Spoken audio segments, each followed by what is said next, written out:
ನಮಸ್ಕಾರ, ಶುಭೋದಯ. ಈ ಒಂದು ವಿಚಾರ ಸಂಕಿರಣದಲ್ಲಿ ಆಗಮಿಸಿರುವಂತಹ ನಮ್ಮ ಎಲ್ಲ ಗುರುಗಳಿಗೂ ಸಹ ನಾನು ನಮಸ್ಕಾರಗಳನ್ನು ಸಲ್ಲಿಸ್ತಾ ಇದ್ದೇನೆ. ಈ ಒಂದು ವೇದಿಕೆಯನ್ನು ಕಲ್ಪಿಸಿಕೊಟ್ಟಂತಹ ಕ್ರೈಸ್ಟ್ ಕಾಲೇಜಿಗೆ ನನ್ನ ಅಭಿನಂದನೆಗಳು. ಇಲ್ಲಿ ಈ ಒಂದು ನಾನು ತೆಗೆದುಕೊಂಡಂತಹ ಒಂದು ವಿಷಯ 21ನೇ ಶತಮಾನದಲ್ಲಿ ಮಹಿಳಾ ಸಾಹಿತ್ಯದಲ್ಲಿ ಕವಿತೆಗಳಲ್ಲಿ ಸ್ತ್ರೀ ಸಂವೇದನೆ. ಈಗಾಗಲೇ ಸ್ತ್ರೀ ಸಂವೇದನೆ ಎನ್ನುವಂಥದ್ದು ಕೇವಲ 21ನೇ ಶತಮಾನಕ್ಕೆ ಮಾತ್ರ ಸೀಮಿತವಾಗಿಲ್ಲ. ಅದು ನಮಗೆ ಪ್ರಾಚೀನ ಕಾಲದಿಂದಲೂ ಸಹ ಬಂದಿರುವಂಥದ್ದು. ಮೊದಲ ಬಾರಿಗೆ ನಮಗೆ ಅಕ್ಕ ಮಹಾದೇವಿ ಹೋರಾಟವನ್ನ ಮಾಡಿದಂತಹ ಒಬ್ಬ ದಿಟ್ಟ ಮಹಿಳೆ. ಮತ್ತೆ ಅದೇ ರೀತಿಯಲ್ಲಿ ನಮ್ಗೆ ಆಯ್ದಕ್ಕಿ ಲಕ್ಕಮ್ಮ ಇರ್ಬೋದು, ಮತ್ತೆ ಸಂಚಿ ಹೊನ್ನಮ್ಮ ಇರ್ಬೋದು, ಇವರೆಲ್ಲರೂ ಸಹ ತನಗೆ ಎಲ್ಲೋ ಒಂದ್ ಕಡೆ ತನ್ನ ವಚನಗಳ ಮೂಲಕವಾಗಿ ತಮ್ಮ ಸ್ತ್ರೀ ತತ್ವ ಅಂದ್ರೆ ಸ್ತ್ರೀತ್ವ ಅನ್ನುವಂಥದ್ದನ್ನ ಅಭಿವ್ಯಕ್ತಪಡಿಸಿರುವಂತಹ ವಿಧಾನಗಳನ್ನ ನಾವು ನೋಡ್ತಾ ಹೋಗ್ತೇವೆ. ಆದ್ರೆ ಇವತ್ತಿನ ಒಂದು 21ನೇ ಶತಮಾನದಲ್ಲಿ ಹೆಣ್ಣಿನ ಅಸ್ತಿತ್ವ ಮತ್ತು ಅಸ್ಮಿತೆ ಅನ್ನುವಂಥದ್ದು ಇವತ್ತು ತುಂಬಾ ಮುಖ್ಯ. ಆದ್ರೆ ಇವತ್ತು ಹೇಗೆ ಅದನ್ನು ಕಂಡುಕೊಳ್ಳುವಂತಹ ವಿಧಾನ ಹೇಗೆ, ಅಥವಾ ಅಭಿವ್ಯಕ್ತಿಪಡಿಸುವಂತಹ ಒಂದು ವಿಧಾನ ಹೇಗೆ? ಈಗಾಗಲೇ ನಮ್ಮ ಕನ್ನಡ ಸಾಹಿತ್ಯದ ಒಂದು ಪ್ರಕಾರಗಳಲ್ಲಿ ಕಥೆ ಇರ್ಬೋದು, ಕವಿತೆ ಇರ್ಬೋದು, ಕಾದಂಬರಿ ಇರ್ಬೋದು, ನಾಟಕ ಇರ್ಬೋದು, ಅಥವಾ ಪ್ರಬಂಧ ಇರ್ಬೋದು, ಆತ್ಮಕಥೆ ಇರ್ಬೋದು, ಎಷ್ಟೋ ರೀತಿಯಲ್ಲಿ ನಮ್ಮ ಮಹಿಳಾ ಕವಯತ್ರಿಯರು ಅಥವಾ ಲೇಖಕಿಯರು ಎಲ್ಲರೂ ಸಹ ಅಭಿವ್ಯಕ್ತಿಪಡಿಸಿರುವಂತಹ ವಿಧಾನಗಳನ್ನ ನಾವು ನೋಡ್ತಾ ಹೋಗ್ತೇವೆ. ಆದ್ರೆ ಇಂದಿನ ಒಂದು ಸಂದರ್ಭದಲ್ಲಿ ನಾನು 21ನೇ ಶತಮಾನದಲ್ಲಿ ಮಹಿಳಾ ಸಾಹಿತ್ಯದ ಕವಿತೆಗಳ ಸ್ತ್ರೀ ಸಂವೇದನೆ ಎಷ್ಟೋ ಕವಯತ್ರಿಯರು ಲೇಖಕಿಯರು ಬರ್ದಿದ್ದಾರೆ ಇವತ್ತಿನ ಸಂದರ್ಭದಲ್ಲಿಯೂ. ಆದ್ರೆ ನಾನು ಕೆಲವೊಂದು ಕವಿತೆಗಳನ್ನ ಮಾತ್ರ ಇಟ್ಕೊಂಡು ನಾನು ಈ ಒಂದು ವಿಚಾರವನ್ನ ಮಂಡಿಸ್ತಾ ಇದ್ದೇನೆ. ಅದರಲ್ಲಿ ನಮ್ಗೆ ಈ ತಂಗಿ ಹುಟ್ಟಿದರು ಅನ್ನುವಂತಹ ಒಂದು ಕವಿತೆ ಅನ್ನುವಂಥದ್ದು ನೋಡಿ. ಒಬ್ಬ ತಂಗಿ ಹುಟ್ಟಿದಳು ಅನ್ನುವಂತಹ ಒಂದು ಕವಿತೆ ಇರ್ಬೋದು, ಮತ್ತೆ ಎಚ್.ಎಲ್. ಪುಷ್ಪ ಅವರ ಹೂಜಿ ಮತ್ತು ಮದಿರೆ ಅನ್ನುವಂತಹ ಒಂದು ಕವಿತೆ ಇರ್ಬೋದು, ಅಥವಾ ಪ್ರತಿಭಾನಂದ ಕುಮಾರ್ ಅವರು ಪುರಾವೆಗಳನ್ನ ಕೇಳುತ್ತಾರೆ ಅನ್ನುವಂಥದ್ದು ಇರ್ಬೋದು, ಕೆ. ಶರೀಫಾ ಅವರ ಪ್ರಶ್ನಿಸಲಿಲ್ಲವೇಕೆ ಅನ್ನುವಂಥದ್ದು, ಮತ್ತೆ ಎಂ.ಆರ್. ಕಮಲಾ ಅವರ ಶಕುಂತಲ ಉಪಖ್ಯಾನ. ಇಲ್ಲಿ ನಮ್ಗೆ ಲಲಿತಾ ಬಸವಯ್ಯ ಅವರು ಈ ತಂಗಿ ಹುಟ್ಟಿದಳು ಅನ್ನುವಂಥದ್ದು ನೋಡಿ. ಹೆಣ್ಣು ಹುಟ್ಟಿದಾಗಿನಿಂದಲೇ ಒಂದು ತಾತ್ಸಾರ ಮನೋಭಾವ ಅನ್ನುವಂಥದ್ದು ಒಂದು ಕುಟುಂಬದಲ್ಲಿ ಅಥವಾ ಒಂದು ಸಮಾಜದಲ್ಲಿ ನಾವು ನೋಡ್ತಾ ಹೋಗ್ತೀವಿ. ಆ ಮನೋಭಾವ ಅದು ಇಲ್ಲಿ ತಂಗಿ ಹುಟ್ಟಿದಳು, ಸಂಭ್ರಮವಿಲ್ಲ, ಸಡಗರವಿಲ್ಲ, ಮನೆಯೊಳಗೆ ಸೂತಕದ ವಾತಾವರಣ. ಏನ್ ಹಾಗಾದ್ರೆ ಹೆಣ್ಣು ಹುಟ್ಟಿದ ತಕ್ಷಣವೇ ಆ ಒಂದು ಕುಟುಂಬದಲ್ಲಿ ಒಬ್ಬ ತಾಯಿಗೆ ಉಲ್ಲಾಸ ಇಲ್ಲ, ಉತ್ಸಾಹ ಇಲ್ಲ, ಅಥವಾ ಒಂದು ಎಲ್ಲೋ ಒಂದ್ ಕಡೆ ಸಂತೋಷವೂ ಇಲ್ಲ, ಒಂದು ದುಃಖದ ಮನೋಭಾವ ಅನ್ನುವಂಥದ್ದು ಆ ಕುಟುಂಬದಲ್ಲಿ ಮನೆ ಮಾಡಿರುವಂಥದ್ದು. ಮತ್ತೆ ಆ ತಂದೆ ಇರ್ಬೋದು, ಅಜ್ಜಿ ಇರ್ಬೋದು, ಅದರ ಜೊತೆಗೆ ಆ ಸಮಾಜದ ಒಂದು ಪ್ರತಿಕ್ರಿಯೆ ಇದೆಯಲ್ಲ, ಅದು ಸಹ ಅಷ್ಟೇನೆ ಒಂದು ತಾತ್ಸಾರ ಅಥವಾ ಉದಾಸೀನ ಅನ್ನುವಂಥದ್ದು.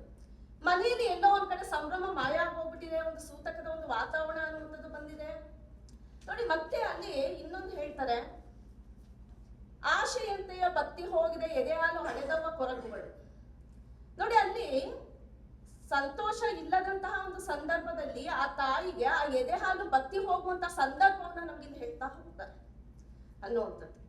ಯಾವುದು ಇವತ್ತು ನೋಡಿ, ಒಂದು ಹೆಣ್ಣು ಹುಟ್ಟಿದಂತಹ ಸಂದರ್ಭದಲ್ಲಿ ಹೇಗೆ ಒಂದು ಕುಟುಂಬದಲ್ಲಿ ಒಬ್ಬ ತಾಯಿಯೇ, ಅದು ಸಮಾಜದ ಒತ್ತಡವೂ ಇರ್ಬೋದು ಅಥವಾ ಕುಟುಂಬದ ಒತ್ತಡವೂ ಆಗಿರ್ಬೋದು, ಅವಳ ಪ್ರತಿಕ್ರಿಯೆ. ಯಾವ ತಾಯಿಯೂ ಒಬ್ಬ ಹೆಣ್ಣಿರ್ಬೋದು, ಒಂದು ಗಂಡು ಹುಟ್ಟಿದಂತಹ ಸಂದರ್ಭದಲ್ಲಿ, ಒಂದು ಮಗು ಹುಟ್ಟಿದಂತಹ ಸಂದರ್ಭದಲ್ಲಿ ಅವಳಿಗೆ ಆಸೆ ಎನ್ನುವಂಥದ್ದು ಇದ್ದೇ ಇರುತ್ತೆ.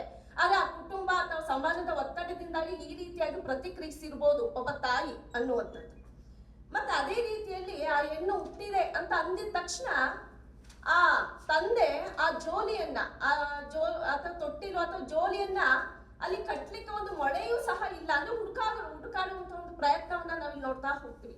ಅಂದ್ರೆ ಅಲ್ಲೂ ಸಹ ತಾತ್ಸಾರ, ಅಜ್ಜಿಯ ಒಂದು ಗೊಣಗಾಟ ಇರ್ಬೋದು, ಅಥವಾ ದೂರದಿಂದಲೇ ಸಂಬಂಧಿಕರು ಆ ಹೆಣ್ಣಾಯ್ತಾ ಅಂತ ಹೇಳಿ ಒಂದು ಶುಭಾಶಯ ಕೋರುವ ಮೂಲಕ ಆ ಹೆಣ್ಣನ್ನ ನೋಡೋದಕ್ಕೆ ಬರದೇ ಇರುವಂತಹ ಸಂದರ್ಭ ಇರ್ಬೋದು, ಅಥವಾ ಹೆಣ್ಣು ಹುಟ್ಟಿದಂತಹ ಒಂದು ಸಂದರ್ಭದಲ್ಲಿ ಅವಳಿಗೆ ಹೆಸರನ್ನ ಇಡುವಂತಹ ಸಂದರ್ಭದಲ್ಲಿಯೂ ಸಹ ಎಲ್ಲೋ ಒಂದ್ ಕಡೆ ಸಾಕಮ್ಮ ಅಂತ ಹೇಳಿ ಒಂದು ಹೆಸರನ್ನ ಇಡುವಂತಹದ್ದು ಇರ್ಬೋದು. ಸಾಕಮ್ಮ ಅಂತಂದ್ರೆ ಆ ಧ್ವನಿ ಏನು ನಮ್ಗೆ ಕೊಡ್ತಾ ಇದೆ ಅಂತಂದ್ರೆ ಸಾಕು, ಇನ್ ಬೇಡ, ಮಕ್ಕಳು ಬೇಡ ಅನ್ನುವಂತಹ ಒಂದು ಧ್ವನಿಯನ್ನು ಸಹ ನಮ್ಗೆ ಕೊಡ್ತಾ ಇದೆ.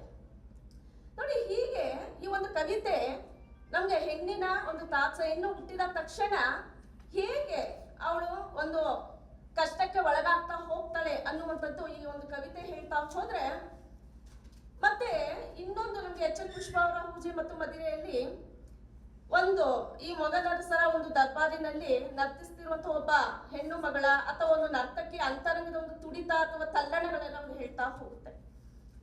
ಅವರು ಆ ಒಂದು ಹೆಣ್ಣಿನ ಒಂದು ದೇಹ ಅಥವಾ ಒಂದು ಸೌಂದರ್ಯವನ್ನ ಆ ಮದಿರೆಯ ಅಂದ್ರೆ ಆ ರುಚಿಯನ್ನ ನೋಡುವಂತಹ ಒಂದು ಮದಿರೆಯ ರುಚಿ ನೋಡುವಂತಹ ಒಂದು ಹಾಗೆ ಭೋಗಿಸುವಂತದ್ದು. ಅಲ್ಲಿ ಹೇಗೆ ಅಂತಂದ್ರೆ ತನ್ನ ಅಸ್ತಿತ್ವವೇ ಇಲ್ಲದಂತಹ ಗಂಡುಗಳಿಗೆ ಅವಳು ಒಂದು ಹೆಣ್ಣು ಒಂದು ಭೋಗವಾಗಿ ಮಾತ್ರ ಅಲ್ಲಿ ಕಾಣ್ತಾ ಹೋಗ್ತಾಳೆ ಅನ್ನುವಂಥದ್ದು, ಆ ಸೌಂದರ್ಯ, ಅವಳ ನರ್ತನ ಅನ್ನುವಂಥದ್ದು. ನೀವು ಇದಕ್ಕೆ ಯಾವುದು ಆದಿಪುರಾಣದ ಒಂದು ನೀಲಾಂಜನೇಯ ನೃತ್ಯ ಪ್ರಸಂಗವನ್ನು ಸಹ ನಾವು ನೋಡ್ತಾ ಹೋಗ್ಬೋದು. ಹೇಗೆ ಅವಳ ಆ ಅಸ್ತಿತ್ವ ಹೇಗೆ ಅಂತಂದ್ರೆ ಅವಳಿಗೆ ಒಂದು ಕಾಮದ ಒಂದು ಗೊಂಬೆಯನ್ನಾಗಿ ಮಾಡ್ತಾ ಹೋಗ್ತಾರೆ.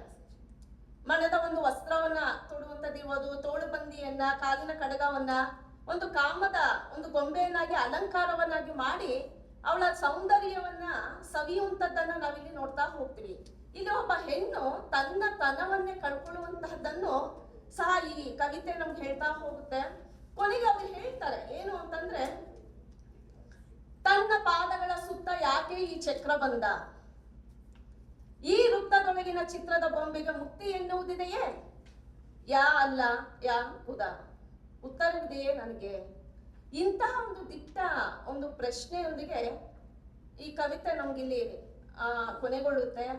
ಅದಕ್ಕೆಲ್ಲೋ ಒಂದ್ ಕಡೆ ಹೆಣ್ಣಿನ ವಿಷಯದಲ್ಲಿ ಧರ್ಮಗಳು ಹೇಗೆ ಅಂತಂದ್ರೆ ಎಲ್ಲಾ ಧರ್ಮದಲ್ಲೂ ಸಹ ಹೆಣ್ಣಿನ ಒಂದು ಶೋಷಣೆಗಳನ್ನ ನಾವು ನೋಡ್ತಲೇ ಹೋಗ್ತೀವಿ ಅನ್ನುವಂಥದ್ದು. ಅಂದ್ರೆ ಒಂದಲ್ಲ ಒಂದು ರೀತಿಯಲ್ಲಿ, ಅದರಲ್ಲಿ ಇಸ್ಲಾಂ ಧರ್ಮದಲ್ಲಿ ನಾವು ಇನ್ನು ಹೆಚ್ಚಿನ ರೀತಿಯಲ್ಲಿ ಸಹ ನಾವು ನೋಡ್ತೀವಿ. ಅದಕ್ಕೆ ಹೆಚ್ಚಿನದಾದಂತಹ ಒಂದು ಕಥೆಗಳನ್ನ ಅಥವಾ ಬರ್ದಿರುವಂತವರನ್ನ ನಾವು ನೋಡ್ತಾ ಹೋಗ್ತೀವಿ.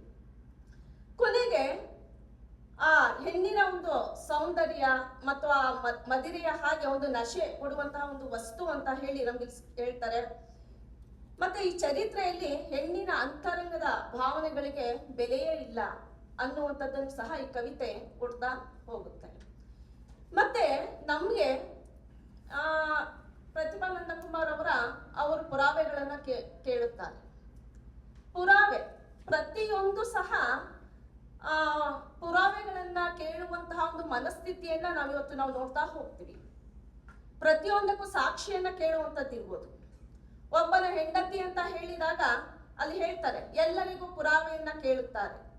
ನಾನವನ ಹೆಂಡತಿ ಎಂದರೆ ಕೊರಳು ನೋಡುತ್ತಾರೆ, ಉತ್ಕಟ ಕಲಾವಿದೆ ಎಂದರೆ ವಿನ್ಯಾಸ ಹುಡುಕುತ್ತಾರೆ, ಈಗ ಉಂಡನೆಂದರೆ ತೊಳೆದ ತಟ್ಟೆ ತೋರು ಎನ್ನುತ್ತಾರೆ. ಹೀಗೆ ಪ್ರತಿಯೊಂದಕ್ಕೂ ಅಂದ್ರೆ ಇಲ್ಲಿ ಕೇವಲ ಸರಕುಗಳಿಗೆ, ವಸ್ತುಗಳಿಗೆ ಮಾತ್ರ ನಾವು ಪುರಾವೆಗಳನ್ನ ಅಥವಾ ಸಾಕ್ಷಿಗಳನ್ನ ಕೊಡಬಹುದೇ ಹೊರತು ಒಬ್ಬ ಹೆಣ್ಣನ್ನ ಒಂದು ಸರಕಾಗಿ, ಒಂದು ವಸ್ತುವನ್ನಾಗಿ ಇಲ್ಲಿ ನೋಡ್ತಾ ಇರುವಂತದ್ದನ್ನ ಈ ಕವಿತೆ ನಮ್ಗೆ ಹೇಳ್ತಾ ಹೋಗುತ್ತೆ. ಮತ್ತೆ ಪ್ರತಿಯೊಂದಕ್ಕೂ ಸಹ ದಾಖಲೆಯನ್ನ ನಾವು ಸೃಷ್ಟಿ ಮಾಡೋದಕ್ಕೆ ಸಾಧ್ಯವೇ ಆಗೋದಿಲ್ಲ.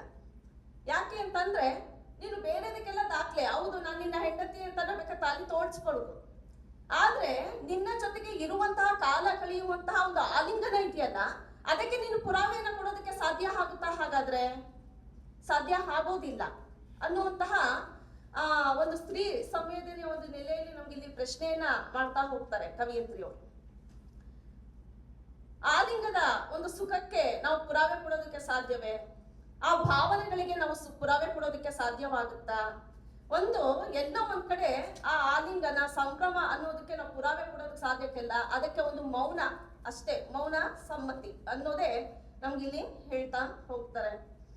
ಮತ್ತೆ ನಮ್ಗೆ ಈ ಪ್ರಶ್ನಿಸಲಿಲ್ಲವೇಕೆ ಅನ್ನುವಂಥದ್ದು ಕೆ ಶರೀಫಾ ಅವರ ಒಂದು ಕವಿತೆಯಲ್ಲಿ ನಾವು ನೋಡೋದಾದ್ರೆ, ಒಬ್ಬ ಪುರಾಣಗಳಲ್ಲಿ ಇದ್ದಂತಹ ಸೀತೆ ಇರ್ಬೋದು, ದ್ರೌಪದಿ ಇರ್ಬೋದು, ಅಹಲ್ಯೆ ಇರ್ಬೋದು, ಇವರೆಲ್ಲರ ಒಂದು ನೋವು ಸಂಕಟಗಳನ್ನ ನೀವು ಅನುಭವಿಸಿ ನಿಮ್ಮ ಪತಿಯರನ್ನ ಉದಾತ್ತರನ್ನಾಗಿ ನೀವು ಮಾಡಿರುವಂತದ್ದನ್ನ ನಾವು ನೋಡ್ತಾ ಹೋಗ್ತೇವೆ. ಇವತ್ತು ನಾವು ಅವರನ್ನ ಪೂಜಿಸ್ತಾ ಇದೀವಿ ಅಂತಂದ್ರೆ ನಿಮ್ಮ ಒಂದು ಉದಾತ್ತತೆ ಅಥವಾ ಒಂದು ಶ್ರೇಷ್ಠತೆಯೇ ನಮ್ಗಿಲ್ಲಿ ಅಂತ ಹೇಳ್ತಾ ಹೋಗ್ತಾರೆ. ಅಂದ್ರೆ ನಿಮ್ಮ ವ್ಯಕ್ತಿತ್ವಗಳ ಒಂದು ಉನ್ನತಿಯೇ ಕಾರಣ ಅಂತಲೂ ಸಹ ನಮ್ಗೆ ಹೇಳ್ತಾ ಹೋಗ್ತಾರೆ.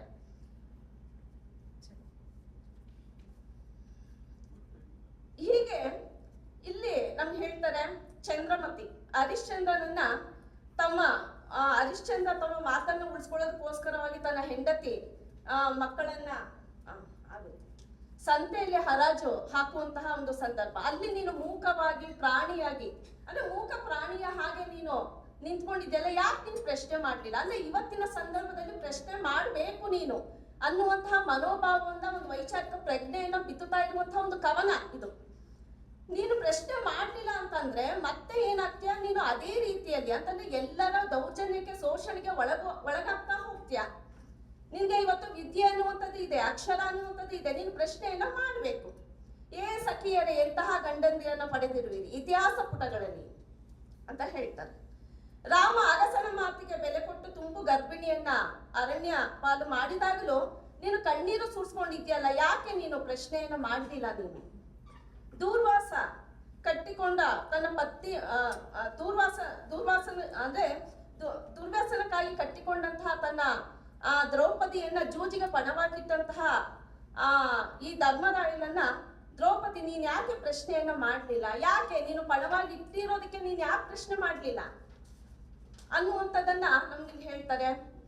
ಮತ್ತೆ ತನ್ನ ಪತ್ನಿ ಕೋಪವನ್ನ ನಿಗ್ರಹಿಸಿದಂತಹ ಮುನಿ ತನ್ನ ಬಲವನ್ನ ತನ್ನ ಪತ್ನಿ ಅಹಲ್ಯ ಮೇಲೆ ತೋರಿಸ್ತಾನೆ ಹೊರತು ಆಕೆ ತನ್ನ ತಪ್ಪೇನು ಅಂತ ಯಾಕೆ ನೀನ್ ಪ್ರಶ್ನೆ ಮಾಡ್ಲಿಲ್ಲ? ಬರೀ ಒಪ್ಕೊಂಡೆ ಅಲ್ವಾ, ನೀನು ಶಿಲೆ ಆಗೋಗ್ಬಿಟ್ಟೆ ಅಲ್ವಾ, ನೀನ್ ಯಾಕೆ ನೀನ್ ಪ್ರಶ್ನೆ ಮಾಡ್ಲಿಲ್ಲ? ಹಾಗಾದ್ರೆ ನೋಡಿ, ಇದಕ್ಕೆ ಎಲ್ಲವೂ ಸಹ ಈ ಒಂದು ಪ್ರಶ್ನಿಸಲಿಲ್ಲವೇಕೆ ಅನ್ನೋದಕ್ಕೆ ಒಂದು ಉತ್ತರವನ್ನ ನಮ್ಗೆ ಇಲ್ಲಿ ಕೊಡ್ತಾ ಹೋಗುತ್ತೆ. ಯಾವುದು? ಶಕುಂತಲ ಉಪಾಖ್ಯಾನ. ನಿಮ್ಗೆ ಗೊತ್ತಿದೆ ಏನು ಅಂತಂದ್ರೆ, ಶಕುಂತಲ ದುಷ್ಯಂತ ಮತ್ತು ಶಕುಂತಲೆಯ ಒಂದು ಸಮಾಗಮನ, ಒಂದು ಪ್ರೀತಿ ಇರುವುದು, ಕಣ್ವ ಮಹರ್ಷಿಗಳ ಒಬ್ಬ ಸಾಕು ಮಗಳಾಗಿ ನಮ್ಗೆ ಶಕುಂತಲೆ ಇರುವಂತದ್ದು ಇರ್ಬೋದು. ಮತ್ತೆ ಅಲ್ಲೇ ಅವರಿಬ್ಬರ ಸಮಾಗಮ ಆಗಿ ಕೊನೆಗೆ ಅವನ ಪ್ರೀತಿಯ ಕಾಣಿಕೆಯಾಗಿ ಉಂಗುರವನ್ನ ಕೊಡುವಂತಹ ಒಂದು ಪ್ರಸಂಗ ಇರ್ಬೋದು.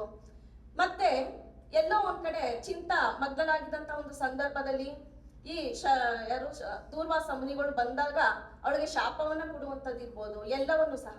ಆದ್ರೆ ಇಲ್ಲಿ ಕಣ್ವ ಮಹರ್ಷಿಗಳು ಅವಳನ್ನ ಮತ್ತೆ ಆ ದುಷ್ಯಂತನ ಹತ್ತಿರ ಕರ್ಕೊಂಡು ಹೋಗುವಂತಹ ಒಂದು ಸಂದರ್ಭದಲ್ಲಿ ಅವಳ ಉಂಗುರ ಅನ್ನುವಂಥದ್ದು ಅಲ್ಲಿ ನದಿಯಲ್ಲಿ ಬೀಳುವಂತಹ ಒಂದು ಪ್ರಸಂಗ. ಹೀಗೆ ಕೊನೆಗೆ ಅಲ್ಲಿ ಆ ದುಷ್ಯಂತ ಎಲ್ಲವನ್ನು ಸಹ ಮರೆತು ಹೋಗುವಂಥದ್ದು, ಅದು ಒಂದು ಶಾಪವೂ ಸಹ ಇರ್ಬೋದು. ಆದ್ರೆ ಕೊನೆಗೆ ಅವಳು ತುಂಬು ಗರ್ಭಿಣಿ, ಮತ್ತೆ ಅವಳನ್ನ ನೋಡ್ಕೊಳ್ಳುವಂತವ್ರು ಯಾರು? ಹಾಗಾದ್ರೆ ಮತ್ತೆ ಅಪ್ಸರೆ ಆದಂತ ಒಬ್ಬ ಮೇನಕೆ ತನ್ನ ಮಗಳನ್ನ ಏನು ಅಂತಂದ್ರೆ ನೋಡ್ಕೊಳ್ಳೋದಿಕ್ಕೆ ಅಂತ ಹೇಳಿ ಬರ್ತಾರೆ. ಮತ್ತೆ ಸರ್ವದಮನ ಅಲ್ಲಿ ಜನ್ಮ ತಾಳುವಂತ ಒಂದು ಇದಿರ್ಬೋದು. ಮತ್ತೆ ಅಲ್ಲಿ ಕೊನೆಗೆ ಎಲ್ಲವೂ ಸಹ ಅಂತಂದ್ರೆ ಈ ದುಷ್ಯಂತನಿಗೆ ಆ ಉಂಗುರವು ಸಿಕ್ಕಿ ನೆನಪು ಬಂದಂತಹ ಒಂದು ಸಂದರ್ಭದಲ್ಲಿ ಮತ್ತೆ ಇವಳ ಹತ್ರ ಬಂದಾಗ ಅವಳು ಕೊನೆಗೆ ಹೇಳ್ತಾಳೆ ಯಾವ ರೀತಿಯಾಗಿ ಅಂತಂದ್ರೆ, ನೆಚ್ಚಿಗೆ ಇಲ್ಲ ನನಗೆ. ಇದು ನೋಡಿ, ಇದೊಂದು ಶಕುಂತಲೆಯ ಬಾಯಲ್ಲಿ ನನಗೆ ಈ ಉಂಗುರದಲ್ಲಿ ನೆಚ್ಚಿಗೆ ಇಲ್ಲ. ಒಂದು ಮಾರ್ಮಿಕವಾಗಿ ಒಂದು ಎಲ್ಲೋ ಒಂದ್ ಕಡೆ ಮಾತನಾಡಿಸಿರುವಂತದನ್ನ ನಾವು ನೋಡ್ತಾ ಹೋಗ್ತೀವಿ. ನನಗೆ ಬೇಕಾಗಿಲ್ಲ ಇವತ್ತಿನ ಒಂದು ಸಂದರ್ಭದಲ್ಲಿ, ಈ ಉಂಗುರದಲ್ಲಿ ನನಗೆ ನೆಚ್ಚಿಗೆ ಇಲ್ಲ ಅಂತ ಅಲ್ಲಿ ಹೇಳ್ತಾ ಹೋಗ್ತಾರೆ. ಹೀಗೆ ಒಂದು ಹೆಣ್ಣಿನ ಒಂದು ಧ್ವನಿ ಅನ್ನುವಂಥದ್ದು ಪ್ರಶ್ನೆಯ ಮುಖಾಂತರವಾಗಿ ಒಂದು ಅಸ್ತಿತ್ವ ಮತ್ತು ಅಸ್ಮಿತೆಯನ್ನ ಈ ಕೆಲವೊಂದು ಕವಿತೆಗಳು ನಮ್ಗೆ ಕಟ್ಟಿಕೊಡ್ತಾ ಹೋಗ್ತವೆ. ಅಷ್ಟೇ ಅಲ್ಲದೆ ಇನ್ನೂ ಅನೇಕ ಲೇಖಕಿಯರು ಸಹ ಬರ್ತಿದ್ದಾರೆ. ಆದ್ರೆ ನಾನು ಕೆಲವೊಂದು ಕವಿತೆಗಳನ್ನ ಇಟ್ಕೊಂಡು ನಾನು ಸ್ತ್ರೀ ಸಂವೇದನಾ ನೆಲೆಯಲ್ಲಿ ನಾನು ಮಾತನಾಡಿದ್ದೀನಿ. ಧನ್ಯವಾದ.